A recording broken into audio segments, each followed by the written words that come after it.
Welcome to Modern Anarchy, the podcast featuring real conversations with conscious objectors to the status quo. I'm your host, Nicole.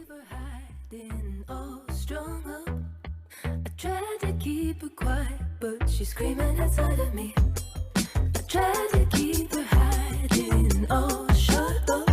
I tried to keep her quiet, but she's a wild, wild woman. On today's episode, we have sex coach Tazima Paris join us for a conversation on the meaningful question, what is sex? Y'all, if you cannot tell from this title alone that there is just so much juiciness packed in this episode, I don't know what more I need to say to you. But to give you just a little bit of hints of where we go for this episode, we are talking about polyamory, the scripts that monogamous culture has tried to ingrain in us, Tazima's experience with a monogamish relationship, and the difficulty with judgment and how that can keep us from moving through growth and keep us in stagnant relationships. Y'all, there's just so much gold here, and I love the way that Tazima carries herself with so much energy and vibrance and confidence in the woman that she is, and she also invites all of us to join her in that confidence and celebration of ourselves and our sexuality and our beauty, and it is just so good, and it was such a pleasure to have her on the show. So y'all, you really need to tune into this episode. How are you feeling today? Quite frankly, I'm a little scattered. I'm going to say that up front. Yeah. I'm going to put my phone on airplane mode. I'm a little scattered, but I'm feeling generally good. I'm happy to be here. Let's do all the things. I know. So it's a good day. Today's a good day. And the weather is so good. I haven't even been out yet. I have to get out there. Oh my God, what are you doing with your life? I know. I was doing dishes. I was doing dishes with my life. Do that at 4:30 when the sun is down. What are you doing? Like, go outside. There's minimal time that we get this. Like, this is special. Oh. I'm so sorry. Now I'm saying that as we're about to embark on a conversation. It's okay. It's okay. I usually chat for about an hour, so you'll get out like with a good enough time to hit that sun. We're good. It's gonna be fine. Yeah. Cool. Do you have any questions about podcasting, about me, about anything before we start? Yeah. Why don't you tell me a little bit about like your jam? Why this? Why the subject? Why what's your why? What's your why? Oof, that's a big question. My why is probably that I grew up very conservative, and becoming the queer poly anarchist that I am now, I just like in a whole different spectrum from where I used to be. And that journey is a lot of, revolutions of cognitive thought, and my family is still very conservative. Same. And so, so there's still this space where you're like teaching, talking, wanting to pull people into conversation to learn. And so I kind of had that energy where I wanted to have these sort of dialogues about things that I'm already passionate about and looking to find people to connect with, because a lot of these things are minority cultures where there's not a lot of people in my day-to-day life that I always can talk about all this stuff with. Gotcha. And then trying to pull more people into it, and also going into clinical psychology. I'm studying relationship anarchy for my dissertation, so then it kind of just has been all pulling together. So there's nothing on it at all, actually. No. Those scripts. Mm-hmm. I mean, at the core of the work that I do is literally like, what are the scripts? We're breaking them down. Why are you doing that? You think you're doing it because you want to, but you're actually doing it because they told you to. Yes. I have been talking to someone. I know. I'm like, do I start going in deep right here? Go ahead. I love it. Okay. So deep end, go. Yeah. There was this artist that I've been connecting with and getting to know more. And we've been talking a lot about the ace spectrum and demisexuality and trying to understand how to define sex. Great question. Yeah. And I didn't even have an answer, and we were just like going back and forth about it of like, how do you define this? And so I'm thinking of labels and restrictions of what you just mentioned and how that plays into even that answer of what is sex? Yeah. If you have thoughts, I'm all ears, because it just, Sex is everything. As far as I'm concerned, like sex is everything. Yeah. Everything is intercoursing with everything else. Mm-hmm. Like, period. Like, that's just what it is. Like, yes, there are some spontaneous eruptions of existence or whatever. Mm-hmm. Like, okay, got it. And sometimes when those things get sparked, the ingredients were already there. Okay. Whether we're talking about chemistry, like literal chemistry. I have a chemistry background. Chemistry. I love that. Yes. I was in like chemistry was my favorite subject. I had a really great chemistry teacher. I had crazy chemistry teachers too. Yes. Okay. Got it. Some were very crazy. But like chemistry has always been my favorite. Yeah. And I loved the like practical application of chemistry, which is also what led me to like do my degree in food science and all this stuff. Like, it was really random. It's not random. I'm ready. Tell me it all. Tell me it all. Yeah. So like I loved chemistry equations because they were like literally practical things that were actually going to happen in the world. Like this thing materializes from these two things under these particular conditions. Like that's cool.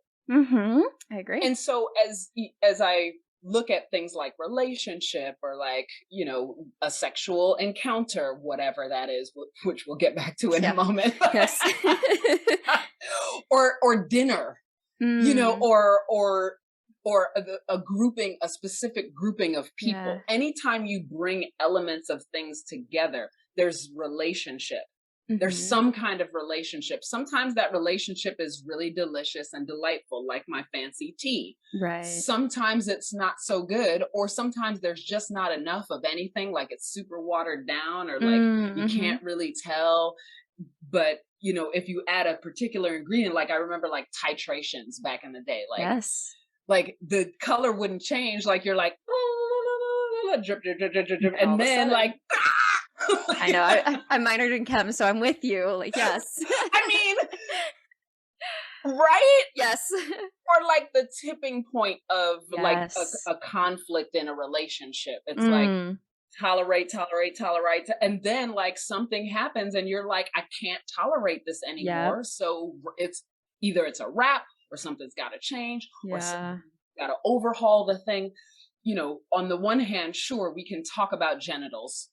Right. Or human bodies or whatever bodies are being together. We can talk about that and we can talk about sex, but like because of the huge taboo on sex, I think we miss a lot of the relationship between things that we could perceive better, like better / more accurately, if we actually put it in context of like, there's a sexual engagement here. Like, let's keep it sexy. Like, I'm good with keeping it sexy. I'm good with like, just let's go. Let's do that thing. Yeah.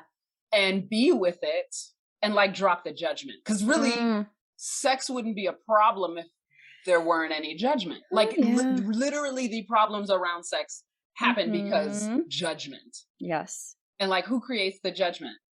Some people eons ago. The Puritans, I know. Anyone who's currently around, there's just people who are towing the line of that. You know, they're so I know. So let's rewrite it. I always think about like if we talk about it in a sense of pleasures, right? Food. We get a ton of pleasure from food.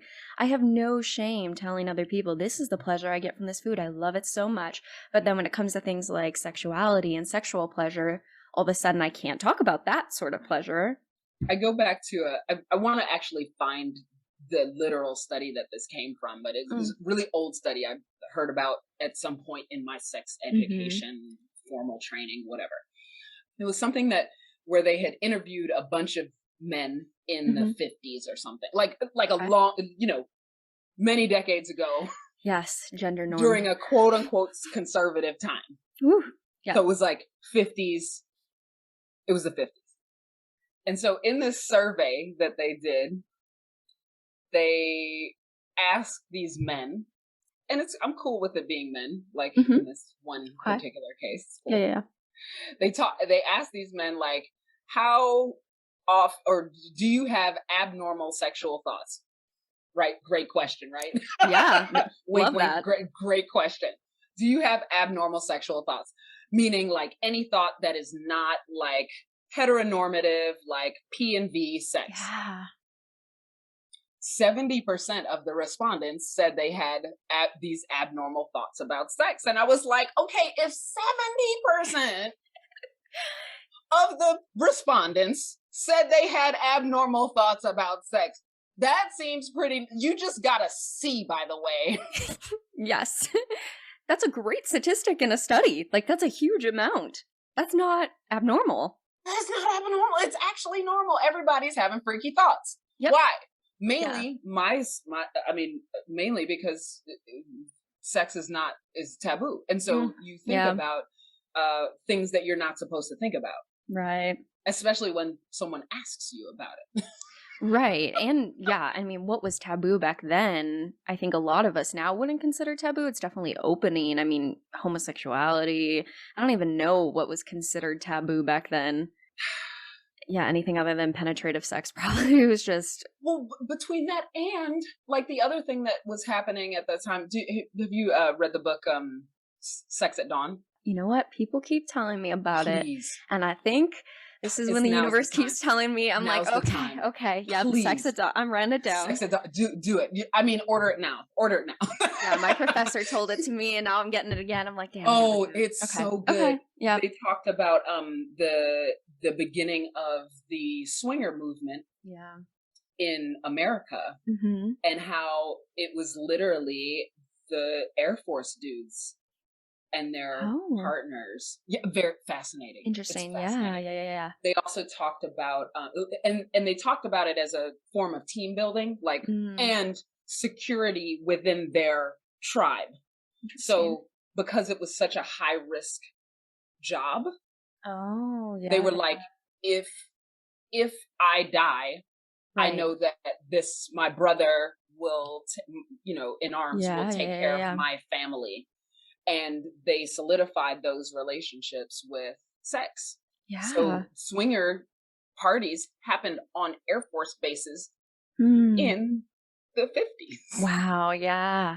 Around, I forget, whatever. Yeah, around, it was some war. Maybe even before 50s, because it might have been a world war. I don't remember. I'm not the greatest with the numbers. For sure. Of the dates and things, but whatever. But the point is, it started with, would-be conservative military people. And they were the ones who were driving that community. And that's where it exists. That's where it came from. Yeah. And, those were part of the origins. And there were other, communities, of course, who had open sexual situations. And one of the things that really, that makes me angry when I hear about it is, like, when people talk about nudist communities or places where people are open or whatever, they're like, well, of course, sexual stuff happens in those communities and, people get violent. I was like, nope. It happens in the most conservative, religious, and maybe even more. Yeah. With all these people who are supposed to be saved and supposed to be, God-fearing people. Like, it happens quite as, more, maybe more, who knows? Sure. But the point is, so much of it is secret. And this is why it drives the activity underground. And, like, it's very annoying. Like, that people have an assumption about when people have more open sexual communities, that all of a sudden it's like, oh, of course they have violation. No.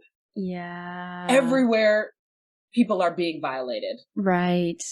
In all kinds of communities. Definitely. Not just in these, open, and quite frankly, they're more likely to catch it in an open community.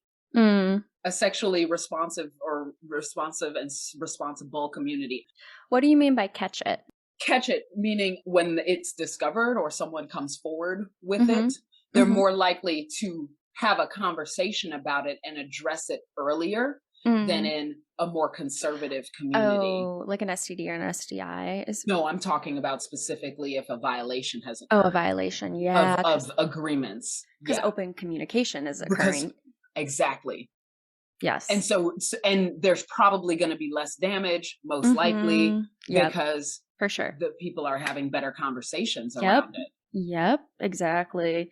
Yeah, I mean, So it's fascinating that whenever a open relationship, poly relationship, whatever, yeah, maybe has struggles, frequently people and even clinicians sometimes will be like, "Oh, well, that's because it's an open relationship. It's because you're doing exactly. poly." It's like, The no, no, no, no, no, assumptive, no, no, no. yeah, Yeah.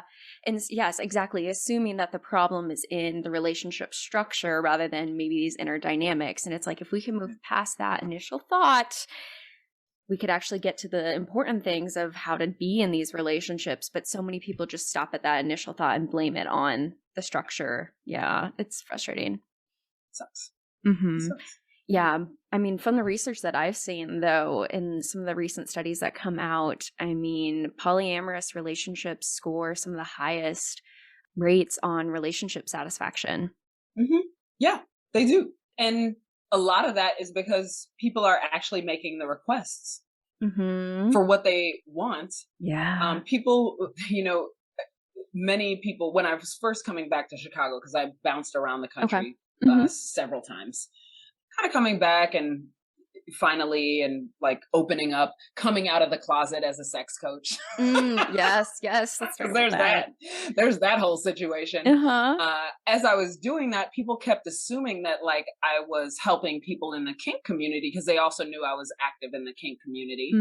And I was like, no, kinky people they're good. Like pretty much, like they're handling pretty much like, yeah, there can be issues, like they're still human beings, so like there can still be issues, but no, like they're way better off than most of the civilians who don't do kink or some kind of alternative lifestyle or alternative relationship style. Like it people who are in the framework, the standard narrative framework, assume that people who are outside of it have problems that are not being addressed. And I'm like, that's the mirror. Oh my God.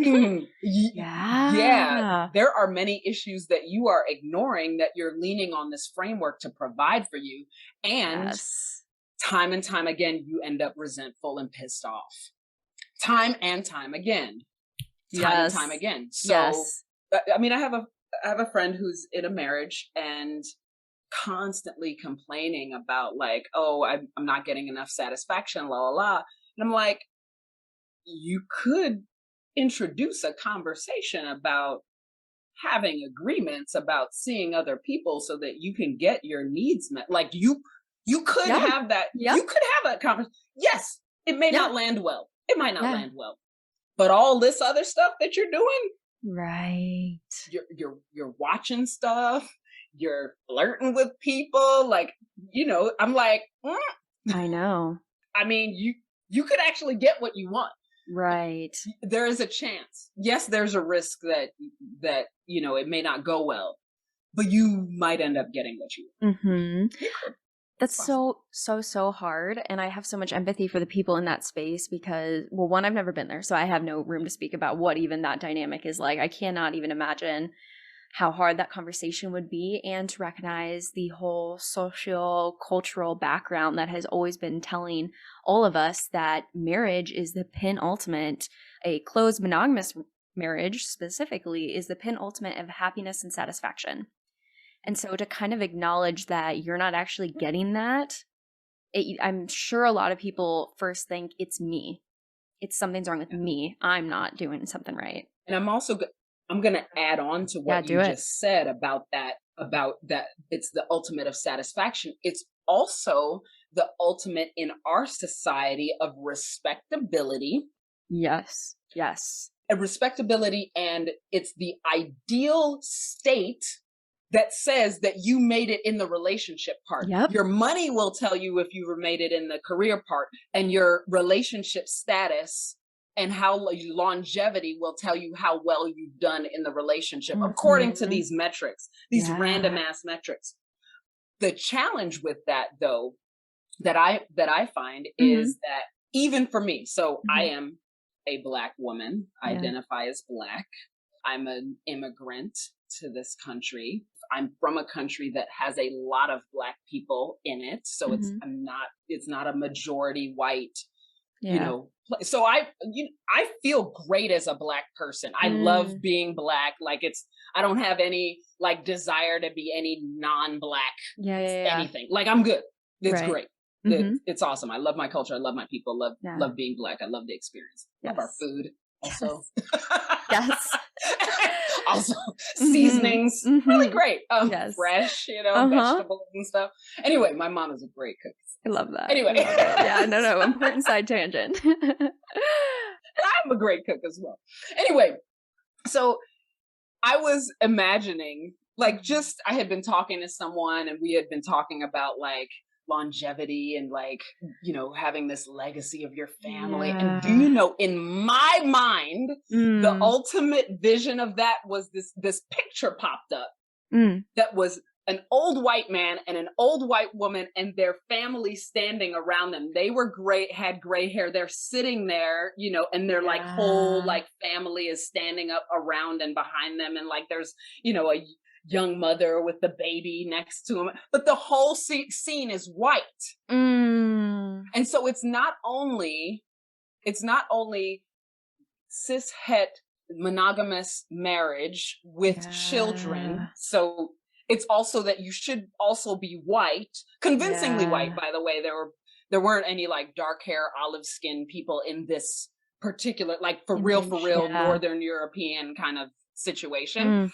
And I was like, even me, with the history that I have, with the pride that I have, with the consciousness I have, even me, that was my ultimate, that was what I imagined when I said, well, what's the ultimate of staying together, being together, and then you have your stair-step kids and the generational, la, la, la, la, la. And I was like, wow. Yes. Like how deep it is, how deep it is. Very, very interesting. Yes, right? So even as a Black woman, like I can't get to that. Even if I married a white dude and had, you know, mixed babies or whatever, like that would not be, and certainly if I had a relationship with someone of my similar gender or a trans or something, you can't have that.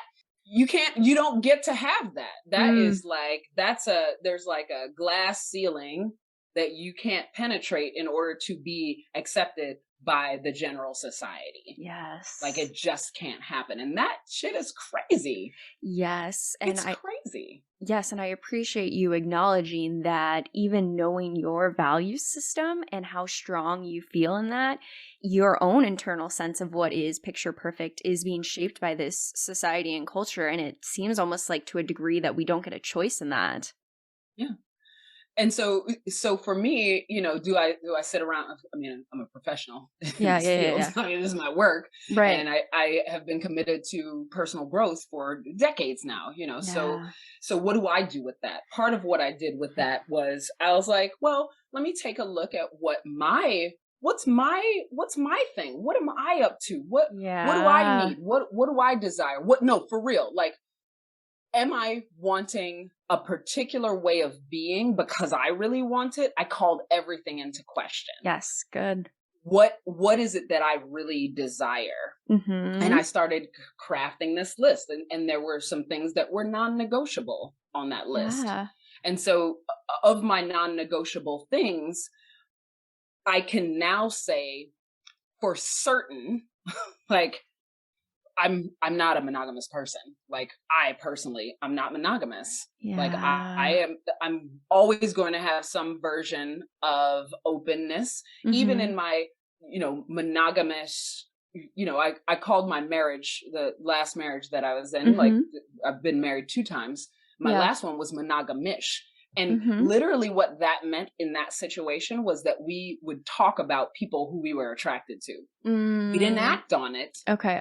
There was never an opportunity to act on it, but we were always like constantly like, hey, I have a crush on this person, or this person I feel is attractive, or like this person is the one that out of, you know, in this room, I would want to sleep with this person. I feel attracted to this person. So having even that space to discuss it made it a more yummy connection inside of my relationship, being able to be honest about that. And you know, having, you know, my partner at that time point out people that they thought would be a good person for, like, you probably like him because he's got the dreadlocks. And that does it for you?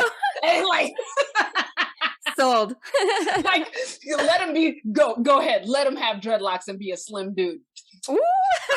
Stop it. And tall, like anywhere over 6'2", and like dreadlocks and like slim. Yes. Like, yeah, it's done for me. Go ahead. Like, let's take it out back. Let's take it somewhere. Yes. But also, like, you know, like there might be another like burly kind of person, and then they're like, you know, there are particular women who I'm attracted to, but like they have to be like pretty. Mm-hmm. And they gotta be like right kind of on the edge of, they're in the middle, but like femme of center. That's a great way to describe that. Yes. It's like, just, you gotta be femme of center. Yeah. I don't want you to be masculine center. Mm-hmm. I'm not that attracted. Like, for sure. You might be cute, but yeah. Like, but femme of center, I'm like, yeah. Mm-hmm. That's a good way to describe that. Femme of center. I think that's gonna how I self-identify. It's our vibe.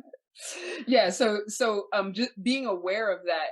Yeah. And again, like checking in with myself, like what's true for me? What do I want? What do I desire? Yeah. And then being able to communicate that, one, to myself, most importantly. Yes. Articulate it to myself, with myself. Yes. Creates this sort of honesty that I can, you know, move from that space with the honesty about it. You know, however people want to label me, like, I really don't care. I don't care. Like, a label is like, whatever. I hate a label. And like, sure, like I prefer having sex with men. You know, I don't really want to have a relationship with a woman because women are crazy. I'm crazy. I agree. The amount of times I've said this, that women are crazy. And then I say that to my friends, and they're like, you're a woman. And I'm like, fuck, I know. No, I'm crazy. We're nuts. Like, our brains work, but it's like there's a level of brilliance that goes with the crazy. It and like, is, yes. Goes with the crazy. Oh, and yes. I think it's great. And like, if someone can handle that, cool. Because I'm a lot to handle. I'm a lot to handle. Yes, I feel that. I'm a lot. Mm-hmm. And I am not ashamed to be a lot. I am not toning it down for anyone. Yes. My entire project my entire objective all the time is to be extra and to be too much and like hurt him. Like, if I'm gonna look, I'm gonna hurt him. I don't care. Be relentless looking good. Look ravishingly gorgeous. Yes. Whenever I feel like it. All the time. Mm-hmm. And like, there's no apology about that. Why? Tell me why. Why? It is my, number one, it's my birthright to be fucking fabulous. Yes. Fabulous. Whatever I determine fabulous is for me. Okay. Mm-hmm. I get to determine what fabulous is. Yes. I promise you, fabulous has nothing to do with eyelashes or contouring. That will never happen on my face. Mm-hmm. Period. Like, maybe eyelashes. I do like to play with the eyelashes. Okay. Like, my worth is not determined by the length of my eyelashes. Yeah. But like, why? So, one, it's my birthright. Yes. Two, it's a pleasure for me to revel in my own beauty. Yes. My mother, she told me this story a few times now. It's super cute. I love it when she talks about it. She's like, in short, she was criticized for being vain. My mother is 72 and extremely sassy and regularly gets hit on by 30-year-olds. Just saying. Like, she's dope. Like, she does not look at all. Damn. People think we're sisters. It's fabulous. God. She's dope. Yeah. But she's like, it's vanity that helps me look this good at my age. It's vanity that has me be as fabulous. She's never out. Like, if she leaves the house, she's always looking fly. Yeah. Always looking fly. She's bringing it. If she's got a party, it's going to be a new outfit. And that's how she raised us. If we have a party, it's a new outfit. You're seeing someone new, get a new outfit. I love that. She has no shame about it. She will save crazy cash on whatever clothing she's purchasing. Right. But it's going to be fabulous. Yeah. For whatever size she is, for whatever, you know. And I have totally taken that on. It's like, I want to be the greatest and most fabulous expression of myself. Whatever I can muster that particular day, I'm going to do that. And then guess what?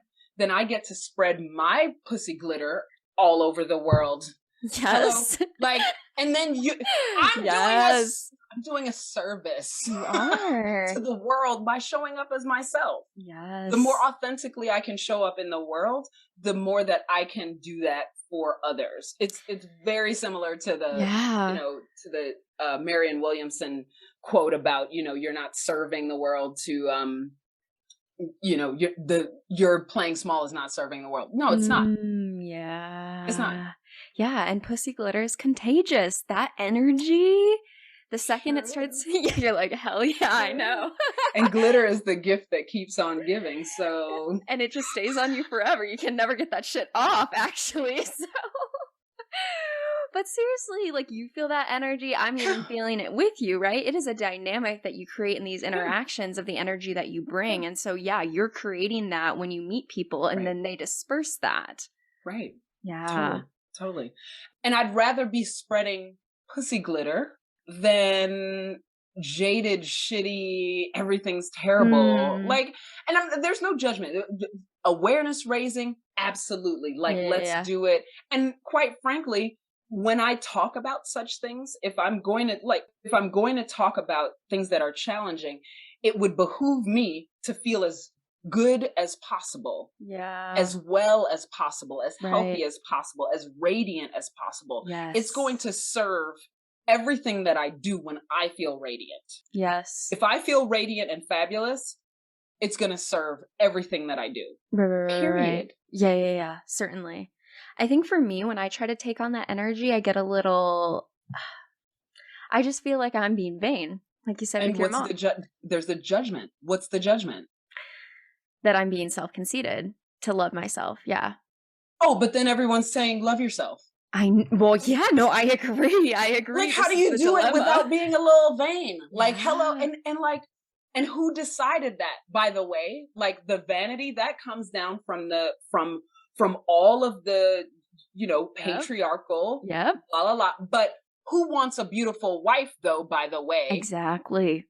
At the same time. And if she's not vain, because you're going to complain about her being frumpy if she's frumpy and conservative. But like, it's a mind fuck. And then women are the ones who have to unfuck the mind fuck. Yes. The dudes are just duding. They don't even care. And at the end of the day, they don't care that much what you look like if they get to get pussy or whatever they prefer. Like, they're gonna get it, like, however they want to get it. And like, but for us to contort ourselves, like, you may as well have some fun. You may as well, like, fuck it. Like, so fuck the judgment. Again, all of our challenges come from judgment. All of them around sexuality, all of them about how we present ourselves, all of them with the things about shame, and like, it's all judgment based. Judge not, lest ye shall be judged. Hello, tell him, Jesus. Like, what hypocrisy are you talking right now? Like, settle the fuck down. And like, by the way, God created these genitals. God created these sexy bodies. God created God and evolution and all this stuff. Another book for you. Yeah. The Bible. Oh. I know.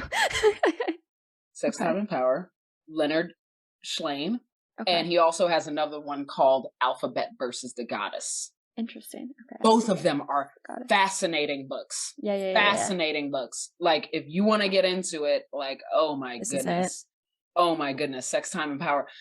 Alphabet versus the Goddess is extremely upsetting, especially the end of it, because it breaks down like all the ways that misogyny got put in place. Like, like century after century after century after century, and like I was like, yo, after reading that or listening to that book, I do audiobooks. After listening to that book, I was like, I really understand why white women hate white men. The white women who are like, you know, Yeah. I get it. Because I don't, Yeah. being a Black person, I don't have that relationship with my corresponding men. We have a different thing going on. Okay. It's Yeah, a different, there's still a, you know, man-woman dynamic thing happening, but like, it's different. It's like, I'm not fucking the dudes who like literally fucked the entire world. Yeah. And subjugated literally everyone on the planet. Yeah. All the brown people all over the planet. Like, I really get that level of hurt, anger, you know, vitriol. I get it. And also, like, as a human, you can't take on all of the history of that. Like, as one human, you can't take it on. It's unsustainable. Right. So yeah, and that's where I encourage people to insert pleasure. Just put some pleasure in there, like get a little bit unresentful and then go back to it. Like, go take a break.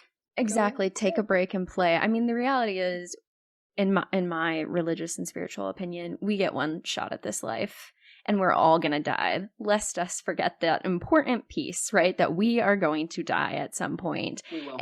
Exactly. And so why, myself included, why do we waste this time worrying if we're going to be vain or all these other things when that is the end? Like, it's going to have a time period, and whatever, you know, my biology and all these things are going to change. Why can't I just enjoy what it is right now in the moment? Yeah, I mean, I think it's unlearning probably, I'm sure, a lot of the things that are talked about in that book that are reflected back to us in media, culture, all this sort of stuff. But I am just so fascinated by how, even if we want to fight it, it's just so present in society. And I think that's why it's so important to surround yourself with friends and a community that have the same values and mirror them back to you, because it can be really hard when the community that you put yourself in doesn't have that value system to still see yourself in that light. Yeah, it's tricky. And I,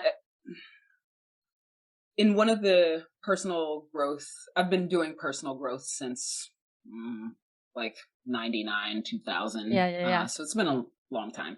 Yeah. And one of the people with whom I studied was talking about having a target-based model of like your circle of humans. Oh yeah. Like your community. Yeah. And like in that core bullseye center portion are the people who I deeply trust, who I can say anything. They'll have my back. They're fiercely supportive. They will call me on my bullshit. We have had a hard conversation and have reassessed our relationship. Those are my besties. Yes. Those are my besties. You can't be in that circle if we've never had a real conversation. Yeah. Can you talk about that? No, like, if we're having perfunctory, you know, chit chat, even if it goes a little deep, if we haven't had an engagement that is about how we engaged, you're not a bestie of mine. Yeah. Like, you're not that person. We need to have had something where we have established or adjusted or connected on something specific or around a specific subject in order for you to be in that circle. And then on the outside of that are people who I'm meeting new, or, you know, or, you know, or are friends, but we haven't had that kind of engagement. And then outside of that are people I'm literally just meeting, and, you know, and then there's people who I don't know who people say I should be. Like, you know, so, and then another thing, I haven't done this yet, but I just read about this thing that this woman does where she evaluates like all her friendships, like either at the end of the year or the beginning of the year, and decides like who's going to make the cut. Like, have they been supportive? Have they really connected? Like I said, I just heard about it. So I'm like, oh, totally. Yeah. And I've done some of that. I've done some of the, hey, you know, this isn't really working out for me, or, you know, this is not, our engagement is not healthy for me. Yeah. And so I can't, like, definitely. and I won't. Yeah. And so when people don't make the cut, like, sometimes people have this like guilt feeling of like, oh, we should be friends. No, we don't have to be friends. No. We're adults. We get to choose. This is not we're not kids anymore. We don't have, as adults, we get to choose. Yes. Our relationships are conditional. Yeah. I don't have to tolerate anything from anyone. Yeah. And I promise you, I have several very high quality friendships. I'm not alone. I'm not like a loner and like, oh, it's me and my cat. I don't have a cat. I don't stand cats. I'm a plant person more than an animal person, but like, for sure. Like don't get it twisted. I have really high quality friendships. Yes. Part of my high quality friendships, I learned how to be a high quality friend inside of the polyamory and open relationship community because of the level of high quality communication and like staying clear and current with the people in your world. That's how I learned these skills. Yep. That and some personal growth stuff. But like the point is like that was my practice ground of like, how can I be a real good, amazing friend? How can I show up for this person? How can I not doing stuff for people? I mean, really show up. For sure. Really be an advocate. Really like hold the line on quality and connection and respect and values, standards, boundaries, all these pieces. How can I do that in community and the people who are in this, like my partner is having sex with this person and they broke a rule when I wasn't around. Like, that's not okay. No, of course not. So we're going to talk about that. Yeah. You have to. You have to. Yes. I'm not going to sit around and be like, oh, I wish they hadn't done that. Like, oh. And now I'm going to be shady to the people involved. No. Resent, yeah. Yeah, be resentful and like, no. You have to talk about it. That's cruelty to myself. Exactly. I can't be fabulous with all this resentment going on. Like, I can't be fabulous. Right. My fabulous capacity is significantly reduced when I have a high amount of resentment. Exactly. Yeah. And thinking about that friend that you mentioned earlier that's in that marriage, is that person having the communication with their partner about how they actually feel? And if they had even that conversation of not getting the satisfaction that they currently want, I'm sure it would change so much for their dynamic. Just to name that and bring that into the space instead of having it silently and forgetting that these relationships, I think this is the biggest thing that I've been like finding so far is that it is so important to communicate about everything. I think, society in the past in the 50s, 60s had so many, railings of what a gendered person was or what a relationship was and how it was supposed to be. And now as we continue to strip those away, we're finding that you do have to ask people, how do you want to show up? What can you give? What are you willing to, give in this situation? And what do you want in return? And learning to talk about all of those dynamics, even in a monogamous relationship, I think is so important. Most of what I teach to people who are in cishet monogamous relationships, most of what I'm teaching them are skills and communication techniques. Wow. From kink or polyamory. Yeah. Because we need it. Like in kink, you could die. Yeah. Literally, you could die if you don't communicate properly.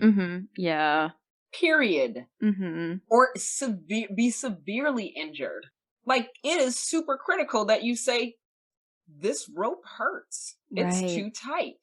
You could be cutting off a nerve or like a tendon could be jammed or bruised or like any number of things could be happening. And if you're not willing to communicate about that because you're trying to take, like even inside of the community, there are folks who let people go too far because they're afraid that, because this person has more experience than I do, then my opinion is not valid. No, you are a human being. You got to advocate for your body and yourself. For sure. Period. I know that's something that I've struggled a lot with, this sense that, and I don't know if this is just my gendered sense as someone who's been raised as a woman, that sex is something I give. And so definitely in the past, if I felt pain, it's hard to communicate because this is something I'm giving to their pleasure, forgetting that this is something that we both should be feeling pleasure in, and that if I'm not feeling it, it's equally as valid to stop or change whatever we're doing. Yeah. They did. There was another study where they asked, or survey, where they asked men and women what good sex was for them. Ooh. Yeah. And men pretty much categorically said that good sex means that there were things that I wanted, and those things came about, and the act was resolved with me having the satisfaction that I want.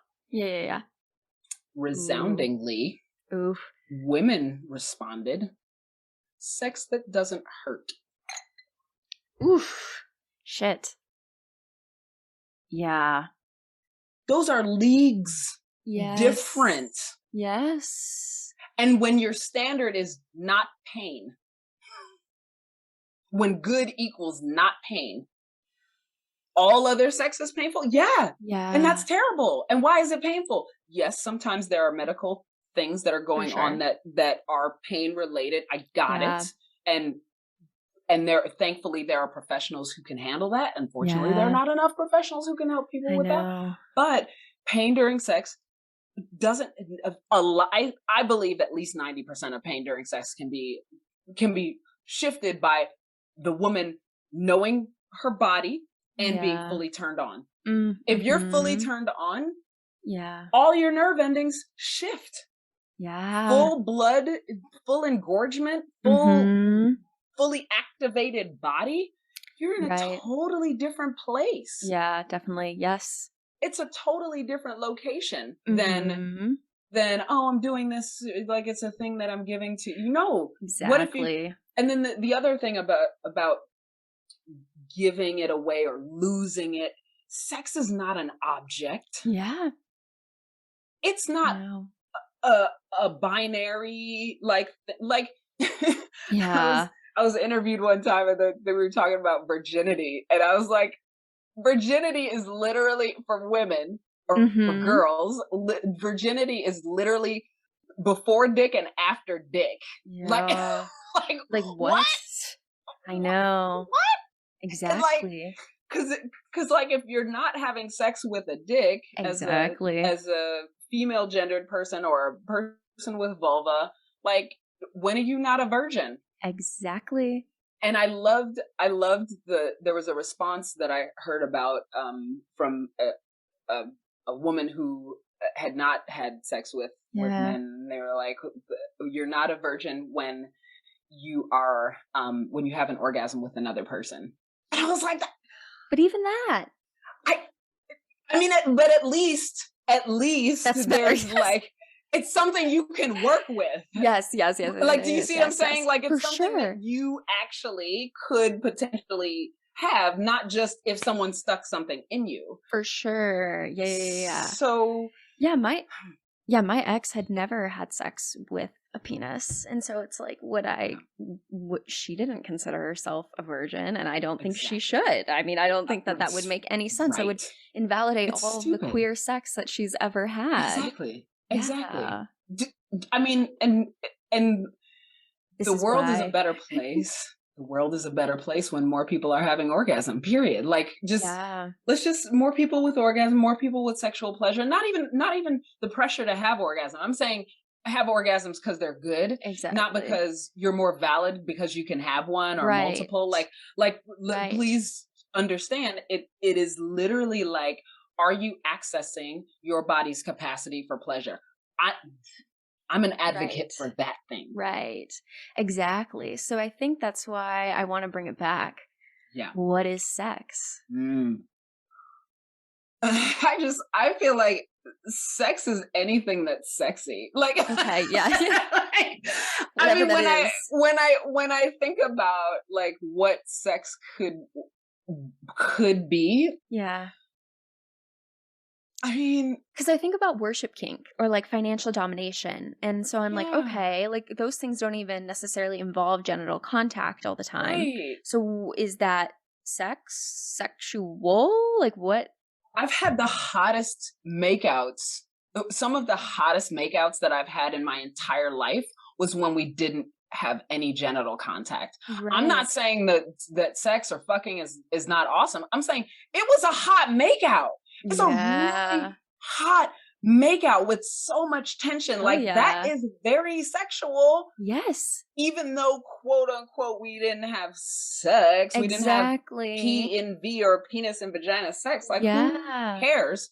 That was super hot. There was an engagement. There was a connection. I've had self-pleasuring sessions that have been super hot. Exactly. I mean, going beyond my own, concept of like, I can have a climax and it can be this and like, like I've blown my own mind several times. I've blown my own mind several times. Like, and I'll like get up from that and I'll be like, damn, that was great. Yes. I'm so hot. I love that. I have had that feeling too. But like, the fact that there are women out there who have never had any experience like that with themselves, and I'm like, that's definitely sex. That's definitely sex. Like, I think sex is anything that's sexy. Anything that's sexy, and if it involves someone else, then also consensual. Yeah, definitely. Like, if it's sexy and consensual, I think it's sex. Yeah. So I love that. I mean, I'm gonna stand by that. That's my definition. Yeah, because it leaves it open enough that it's very subjective to the person to define what is sexy. We're not going to try to label that for anybody because we're all so different. And I think that's where we fail as humans who are trying to say this is sex and this isn't. It's just nothing is ever that perfectly defined ever. I think when you look at these things at their limits and their edges of these different labels, we find that things are so much. Are you okay? Is it not recording? It's not recording? It wasn't. Mine wasn't. Damn it. Thankfully, we have a high quality audio that's coming in here. God damn it. No, that's okay. That's okay. It's okay. I'm using a really high quality mic. Yeah, no, you're good. You're good. And the Zoom connection has been good, so you're okay. You're okay. But that's really funny after all of that time. Anyway, I was like, okay. I saw your face and I was like, time on that. Yeah, something is wrong. Yeah.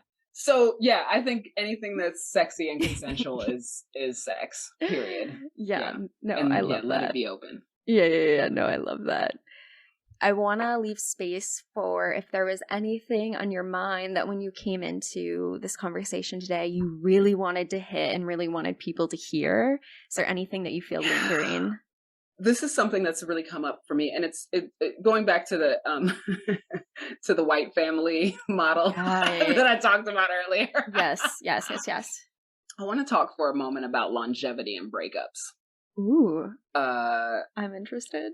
I want to talk a little bit about relationship styles and what's valid versus what's not valid. But those are a lot of subjects.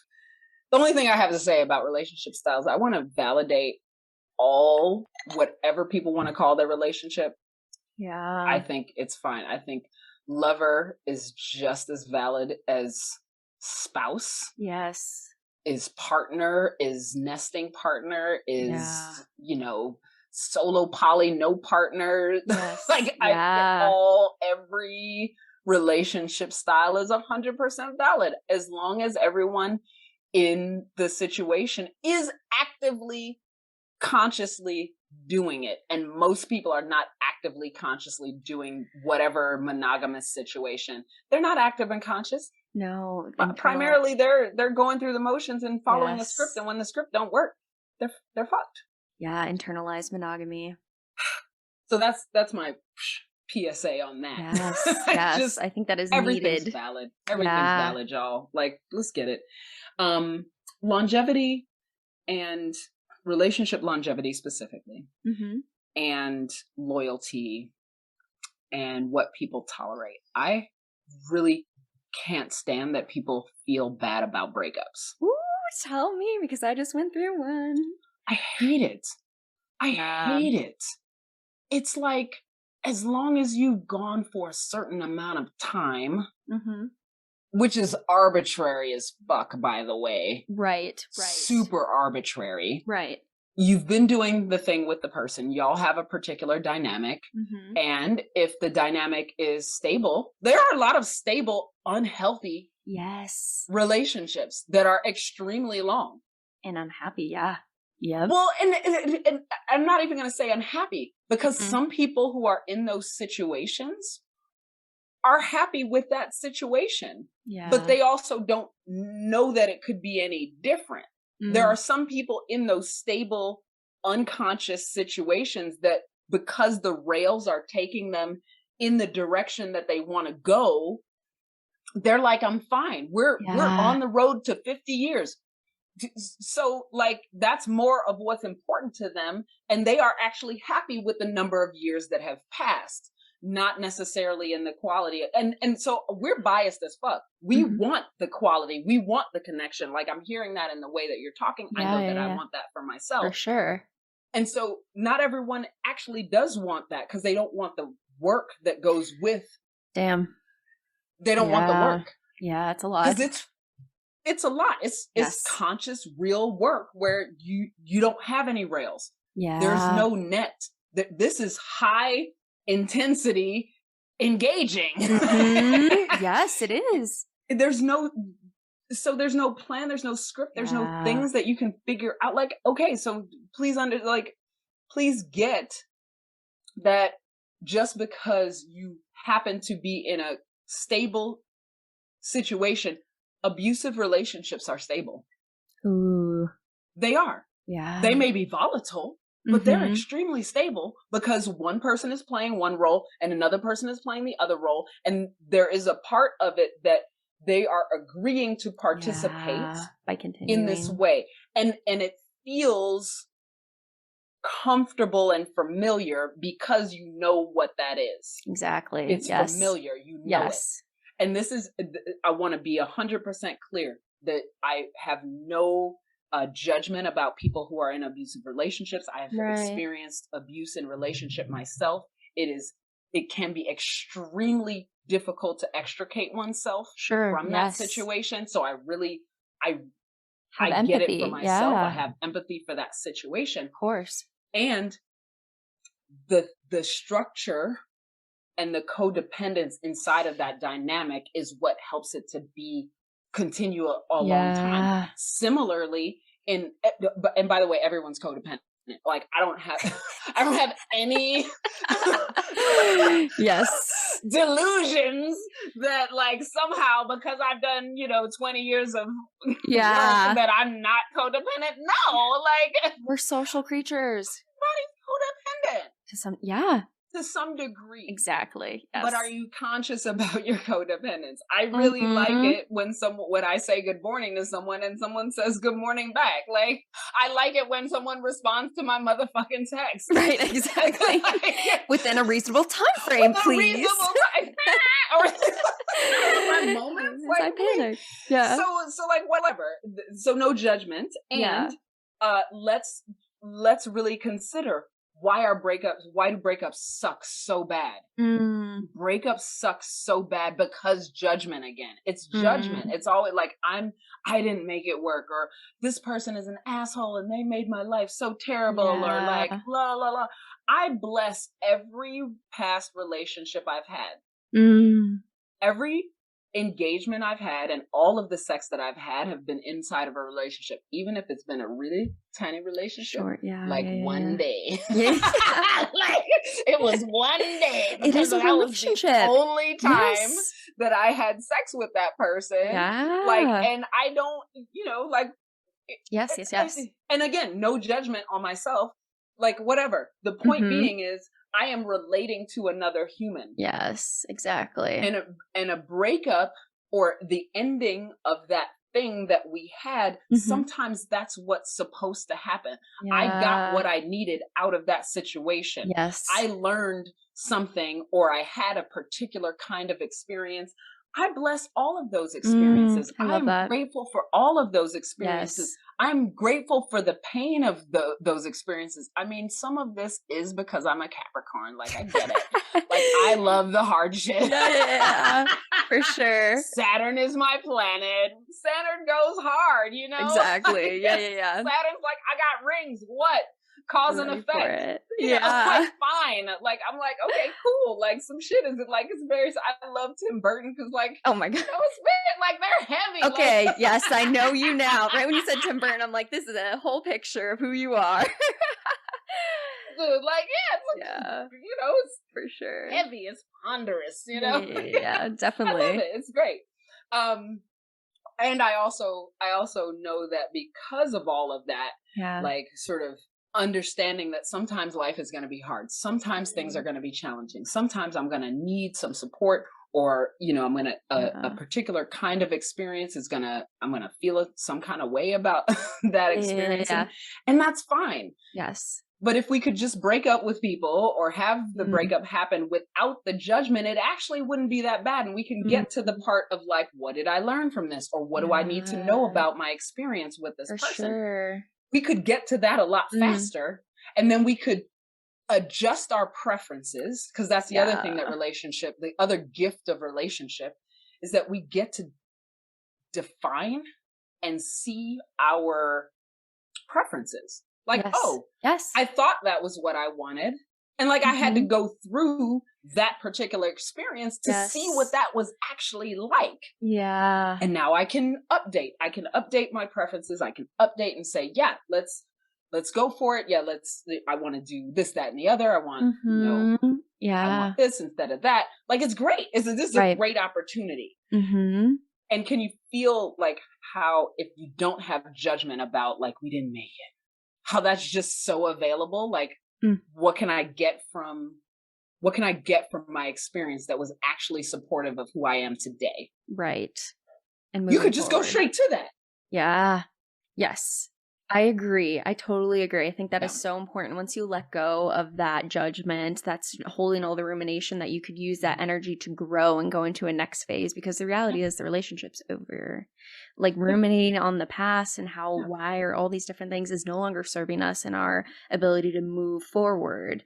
And I think it's so hard though when you are codependent, and depending on what degree you are codependent, that breakup is literally like losing a limb to your being, and it can be so severe. And I feel like that's where it gets hard is and absolutely, I want to support the grieving process. Grief looks different for a bunch of different people. Like, for sure, there's a standard narrative around what grief is supposed to look like. Oh, you're supposed to cry, you're supposed to do sometimes grief looks like having sex with someone else. That's what I was gonna say. Yeah. I mean, sometimes it's eating, and I'm not advocating for any particular form of grief expression. I'm just saying, like, grief is going to take its own path for each individual. Certainly. So please honor the grief that comes up. It is a loss. We feel sad.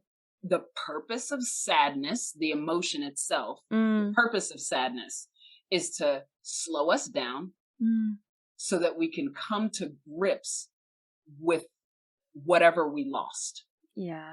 Sadness is always about loss of a pleasure. And so, you're talking about, codependent and, losing of a limb, like it feels like that. Yeah, because if this person is so integral to your life and then they're not there, that is a loss. And to like tell someone to get over it is cruel and rude. Right. And also to say, well, why, even to yourself, why is it taking me so long to get through this? Probably because you haven't grieved it adequately. Right. Acknowledged most likely. It. Yeah.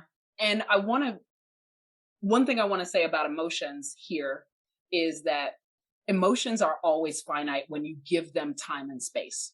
They're always finite. I love that. Yes. If you give them some time and space, it might literally only be 90 seconds that you do a big ass ugly cry. If you gave it the space and attention it needed. Yes.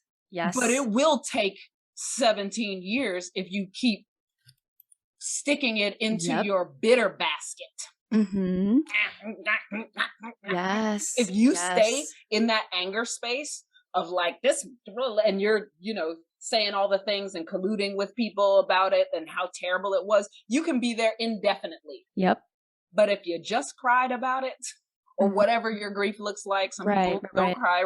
If you spent some time and gave it its moment, it would be done. Yeah, so much It's of our infinite when you don't give it space. It's Yes. finite when you give it space. It's Yes. really fascinating. Yes, it is. And so much of our time is spent trying to fight it. Exactly what you were saying of, oh, I'm feeling angry. Well, I'm going to fight that because I shouldn't have that emotion, throwing in a judgment on top of our emotion instead of just letting the emotion wash over you and then fall off, which, so much of mindfulness is talking about that, of letting you have to move through the emotion to be able to get past it.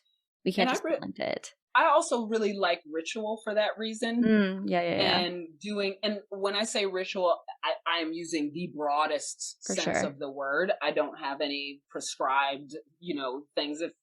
If someone wants to do something like what I do, that's cool. We can talk about it. But like, use whatever ritual. But ritual is what we've been doing as human beings for eons. It's true. Everything that we do is ritualized. Right. We put on the ritual clothes when we go into certain spaces.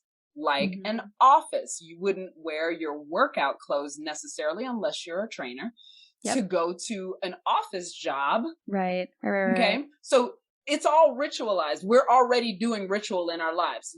People have coffee rituals. People have, like when I get in the car, I put on my seatbelt. That's kind of a ritual. Yeah. Brushing that wasn't always present, by the way, because there weren't even seatbelts back in the day. We were just in that car. Yes. And hopefully nothing terrible happened. Yes. Knock on wood. It's crazy times. So there's part of our psyche that has ritual in it, which is why we create it for ourselves, even if it's something as simple as, this is how I put my shoe on, or like, I put the left pant leg on first. Everything is ritualized. So creating ritual around grief and the ending of a relationship actually can give you that time and space. And then you can kind of decide whether you want to burn something or bury it or put it in the water, or like, I recommend you can have someone facilitate your ritual, but I really recommend that people determine what the parameter of their ritual is, and that it mostly be centered around themselves. Yeah. Because if we get into, like, especially someone who's untrained in how holding space for that kind of situation, you'll get into the like chit chat about like, and it's too easy to go into that spiral of like, well, if he didn't, or she didn't, or they didn't do XYZ, we would still be together. Nope. Don't do that. No. Yeah. So either you're doing your ritual by yourself, where you're literally just thanking them and letting it go. That's like a super simple version. Like, thank you. Like, it was hard. These are the things that I wish I would have said, or whatever. You can do that kind of thing, like a saying goodbye. And then like, you can, write that down, or, create some other kind of way to resolve it for yourself. Yeah. But without that, I think it festers. Yes. And it can definitely get stuffed into the bitterness basket. Yeah. And like, who needs that? Bitterness does not play well with radiance. Like, it's like, I'm all about pleasure and radiance. The pussy glitter cannot flow when you're bitter as hell. Like, no. Yes. It can. Yeah, you gotta address it. And I really, at the end of the day, we're, as human beings, we're getting hurt all the time. Yes. We're getting hurt all the time. All the time, every day, all day. Like, there's a lot of stuff going on. And I'm not just talking about like politics. I'm not, it's the little stuff. It's like when I'm walking down the street and, in my neighborhood, and I'm taking a little stroll, like I will, because it's a lovely day. Right. I'll take the stroll. And as I take the stroll, if someone doesn't like make eye contact with me, like, I kind of feel a kind of way. For sure. Yeah. I'm not going to spend the whole day thinking about, oh, that person didn't say hi to, but like, these are the little micro hurts that we get all the time. Yes. Like, if not enough people like our post, or not enough views on something that we found was important. It's these little things all the time. And we're not doing anything to address the little ones or the big ones. Yeah. Yeah. And we act like we're not hurt, and we layer, anger over the hurt so that we seem like a tough, for like, sure, I can handle it, or like, or a dismissiveness, like, well, it doesn't matter. I don't care. I'm a bad, like, putting that on top of your actual hurt. Right. You gotta address that. Doesn't you gotta serve address you. Yeah. I've been really drawn to Buddhist teaching and the concept that life is pain and suffering, right? Well, life is pain, and then by acknowledging it, we can avoid suffering. That's the difference, is acknowledging its presence, and that is inevitable piece. Life is pain and change, but you will not suffer if you acknowledge that and recognize that it is fluid and it's always going to be moving. Like you said, of those emotions, when they come, they're going to come, and it's going to hurt like hell. There's no taking away from that experience, but what you'll realize is then you'll have another moment where you go back up to an immense high, and then back down, and then back up. And once you can acknowledge that cycle of the pain and the hurt to also the pleasure, I think life gets a little bit easier to ride those waves. And one of the things, I was in a conversation a few days ago. Yeah. And we were talking about our lifeline, like the things that have happened, and you know, all the stuff, like like the ups and the downs and the and the person who was leading the conversation was sharing that we get growth from the hard part. Some of the biggest lessons that we get and the biggest life-changing like pieces happen when we're having challenges, not at the high points. The high points are what we're going for. But like, as we acknowledge, like every time I've had, and when I went through my life, it's not like I didn't believe this person. I mean, clearly it's true, because I was like, yeah, that's true. And then I actually went through my low points. And I just listed out like, what were my low points? What were the hardest things I've ever gone through? And every single time there was like this spike of like either insight, created new content, you know, for my most recent class literally came out of my hard 2020. 2020 was difficult. The course is at least 50% created out of that. Yeah. The other part is it's a sex class. Called Pussy Glitter, by the way. I love it. Yes. That's where that comes. Yes. So thank you, 2020. Thanks, 2020. I am as hard as 2020 was, as difficult as it was, as many challenges as I had, it gave me this beautiful gift that I'm now sharing with other women and other people in the world. Yes. So like, even me and my being is a gift from the pain of 2020. Yes. That pain of 2020 is the gift of what I'm creating in the world. And I love that. So thank you. I love that you're channeling that. And that is something that I want to take a moment to honor, that not everyone does. Yeah. Yeah. Thank you. Thank you. Yeah. Yeah. We've talked about a lot. This has been really fun. We have hit so many different points. One of the questions I do ask everybody on the show as my closing question is, what is one thing that you wish other people knew was more normal? The first thing that comes to my mind is the tremendous wisdom that is in our bodies. Tremendous wisdom that is in our bodies. You can literally know anything. You can know anything. You can access anything that you need to know by checking in with your body. And it is not considered normal. It's, people are like, and I don't know, like, this is weird. Like, no, you can literally access any wisdom you want to know through your body. Yes, you can get facts and information from elsewhere. You have physiological signals. You have sensations. Your emotions are as old as you are. You've had emotions before you had words. Yeah. And emotions are they're chemicals. They're literally biological chemicals that are creating sensations in your body and physiological reactions. It's all chemistry. We're back to chemistry. I know. I'm about it. Yes. Like, our bodies are so intelligent, and we can be so intelligent through our bodies if we gave our bodies a chance to let us know what was up. And if we quit overriding the things that we know, Yes. we know these things. In our gut, and yeah. when I'm coaching someone and I provide them with an insight of like, what about like, I'll be in a coaching session with someone and I'll be like the question will be like, tickle, tickle, tickle, tickle. Yeah. In my physical body.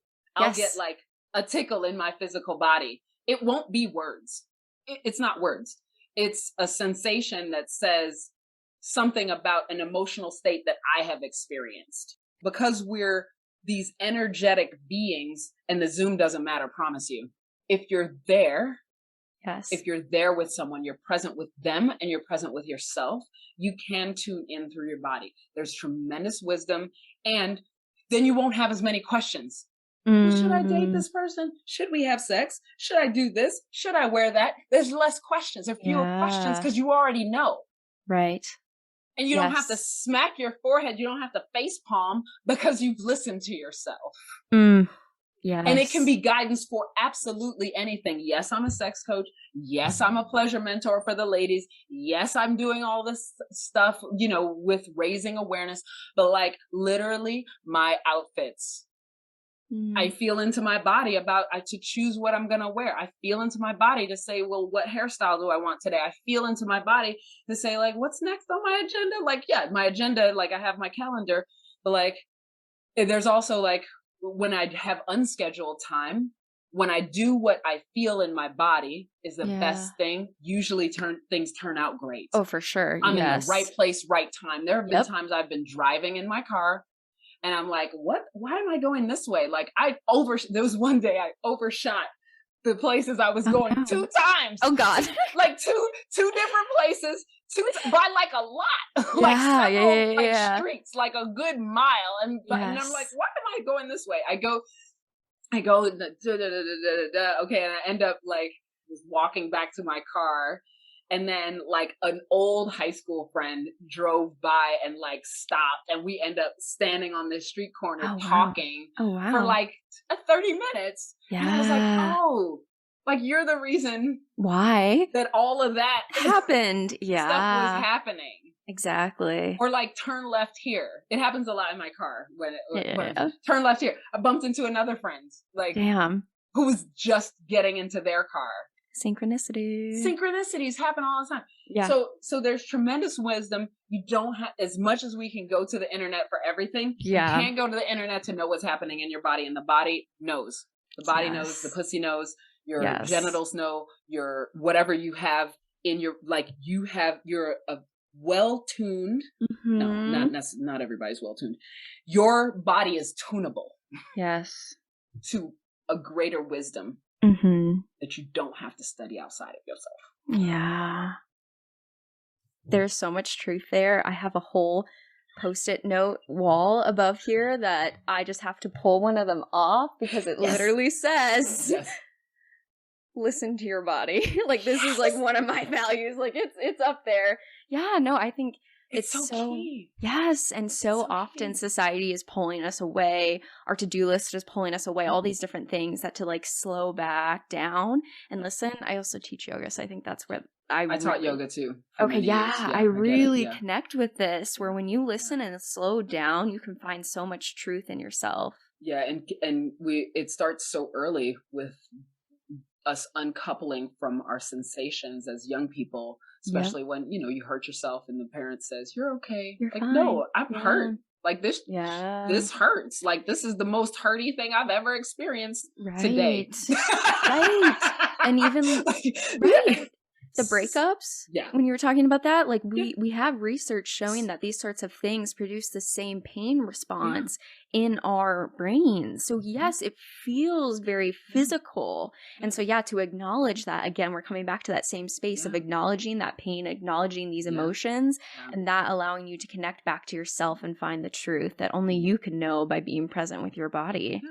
And you're the only one who has lived your life ever. You've got all the details of your life, even identical twins who have done everything together. You literally cannot live another person's life. So you are the authority on you. Yeah. And no matter what I've coached a lot of subjects through the years. No matter what I coach, it always comes back to you. Yes. Everything is an inside job. Everything is beautiful. I love, love, love being a human being.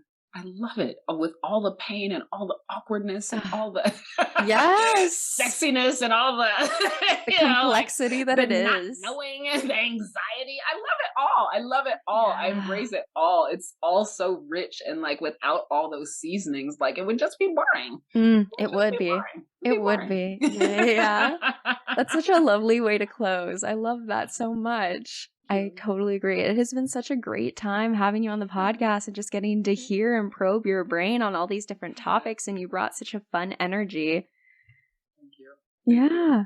Is there a great space? You're hosting a great space, and thank you. Thank you. Thank you.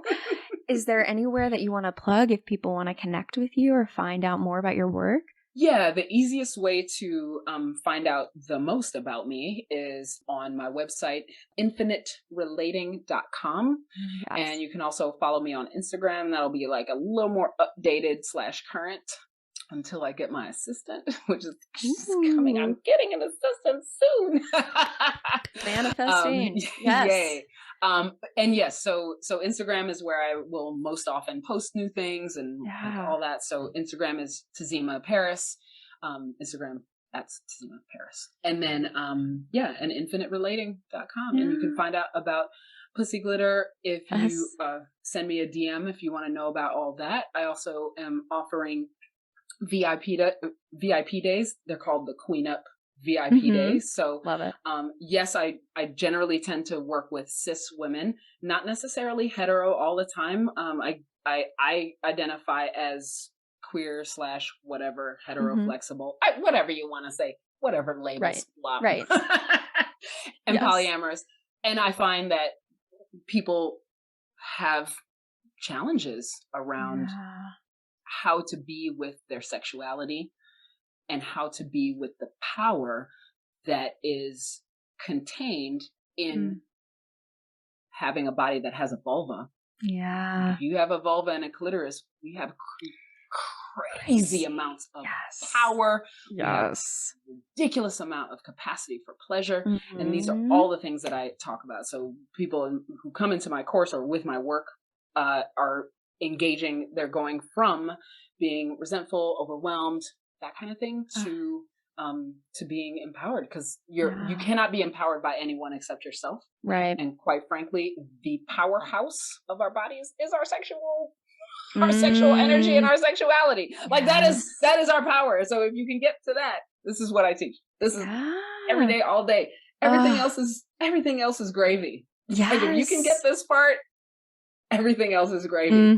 It is the most charged and the most taboo, and this is why I love digging into it. Yes. I'm here for it. Yes. So if you feel resentful, I really the ladies who are attracted to my work, I should also say, are women who are making they want to make a big difference in the world. They're really good at their work. They're really good. They're probably the top of their field, probably super smart. They are usually have multiple degrees and like they're over certified. Perfectionist. Oh gosh, certainly perfectionist. Yeah. And they also want this part of their life handled. They want their sexuality handled. They want to be able to be free. They want to be out of their head and in their bodies during sex. They want to enjoy themselves. They want to explore more. They want to create more for themselves. And so, I show you exactly how to do that. Thank you for that work. Thank you. Yes, I think that is going to change society truly. That is my entire objective. Yes. Well, thank you so much for coming on the show with me and talking with me. This has been so lovely. Thank you so much for having me. Yeah. If you enjoyed today's conversation, then subscribe for new episodes released every Wednesday, and follow us on Instagram at Modern Anarchy Podcast, where we open up a dialogue about all of these topics. Otherwise, I'll see you next week. And a special thanks to one of my favorite artists, Smith, for the intro and outro song to this show.